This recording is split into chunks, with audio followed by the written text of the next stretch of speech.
नमस्कार मित्रांनो, आजचा प्रश्न आहे, खालीलपैकी कोणती योजना मनुष्यबळ विकास योजना म्हणून ओळखली जाते? पर्याय आहेत 7वी योजना, दुसरा पर्याय आहे 8वी योजना, तिसरा पर्याय आहे 9वी योजना आणि चौथा पर्याय आहे 10वी योजना.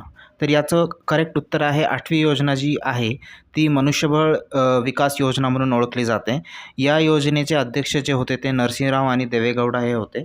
सर्वाधिक खर्च या 8व्या योजनेमध्ये ऊर्जा या क्षेत्रावर झालेला आहे. या योजनेमध्ये वार्षिक वृद्धिदराचे लक्ष्य जे आहे ते 5.7 एवढे निश्चित करण्यात आले होते. या योजनेमध्ये सर्वात महत्त्वाची जी घटनादुरुस्ती झाली होती ती 73 आणि 74वी झाली होती.